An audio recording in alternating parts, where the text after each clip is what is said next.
안녕하세요. 의사가 되면 정말 힘든 순간들을 마주하게 될 텐데요. 그 중에서도 가장 어려운 순간 중 하나는 바로 실수가 일어났을 때일 겁니다. 이번 시간에는 바로 그 힘든 순간을 헤쳐나가는 데 도움이 될 아주 강력한 도구, 바로 용서에 대해 깊이 있게 이야기 나눠보겠습니다. 자, 이 주제를 제대로 이해하려면요. 실제 의료 현장에서 충분히 일어날 수 있는 아주 어려운 상황을 한번 머릿속에 그려보는 것부터 시작해야 합니다. 만약 여러분이라면 어떡하시겠어요? 이 질문 하나만으로도 오늘 우리가 다룰 용서라는 주제가 그냥 단순한 감정의 문제가 아니라는 걸 알 수 있죠? 이건 의사의 핵심 역량과 직결되는 문제입니다. 자, 그럼 이제 이 문제 상황에서 한 발짝만 물러나서 용서라는 개념 자체를 한번 들여다보죠. 여기서 말하는 용서는요, 그냥 죄송합니다 한마디 하는 그런 단순한 사과가 아닙니다. 임상적으로 아주 중요한 의미를 가진 꽤 복잡한 과정이에요. 이 책 제목처럼 말이죠. 용서라는 게 그냥 한다, 안 한다, 딱 잘라 말할 수 있는 문제가 아니거든요. 과연 그 가능성과 불가능성의 경계는 어디일까요? 그리고 그 결정이 환자뿐만 아니라 의사인 우리에게는 또 어떤 영향을 미치게 될까요? 분노는요, 그냥 감정에서 그치는 게 아닙니다. 어쩌면 환자의 몸을 공격하는 독소 같은 거라고 할 수 있어요. 풀리지 않은 분노는 스트레스 호르몬 수치를 높이고 면역 체계를 약화시키죠. 이건 여러분이 나중에 치료 계획을 세울 때 반드시 고려해야 할 아주 중요한 임상적 변수입니다.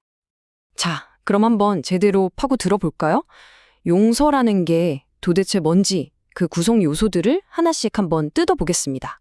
첫 번째는 결단적 용서입니다. 이건 말 그대로 머리로 하는 용서라고 생각하면 쉬워요. 내가 더 이상 이 문제 때문에 고통받지 않겠어 하고 의지를 가지고 내리는 결정의 단계죠.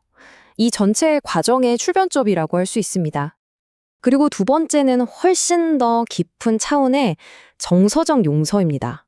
이건 진짜 마음의 변화, 즉 가슴으로 하는 용서라고 할 수 있어요.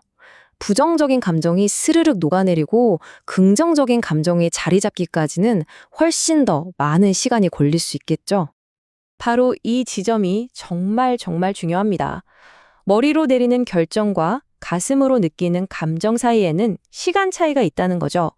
환자나 보호자가 입으로는 괜찮습니다, 의사 선생님이라고 말할 수 있어요.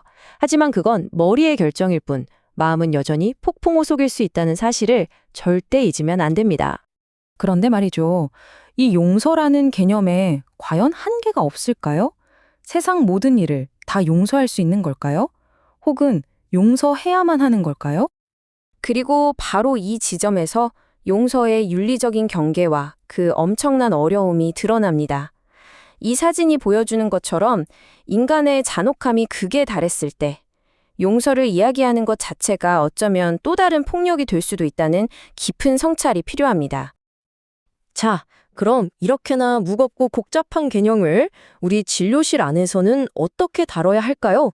미래의 의사로서 여러분의 역할은 과연 무엇일까요? 이제 관점을 바꿔서 환자의 입장에서 한번 생각해 보죠. 질병이나 의료사고로 인한 상처는요, 환자에게 자신의 삶과 고통의 의미에 대해 아주 깊은 질문을 던지게 만듭니다. 그 순간 환자는 단순한 치료의 대상이 아니라 자기 경험을 이해하려는 한 명의 철학자가 되는 셈이죠. 그러니까 핵심은 이겁니다. 의사의 역할은 환자에게 용서를 처방하는 게 절대 아니에요. 대신에 환자가 스스로 용서의 가능성을 탐색해 볼 수 있는 안전한 환경, 그런 조건을 만들어주는 겁니다. 일어난 피해를 분명히 인정하고 환자의 감정이 타당하다고 존중해주고 앞으로의 건강과 회복에 함께 집중하는 것, 바로 그게 의사의 역할입니다. 자, 이제 마무리하면서 이번 주 토론을 위해 여러분이 꼭 기억해야 할 핵심 내용들만 딱 정리해 드릴게요. 오늘 내용의 핵심 다시 한번 짚어볼까요? 첫째, 용서는 한 번에 끝나는 이벤트가 아니라 아주 긴 과정이라는 거.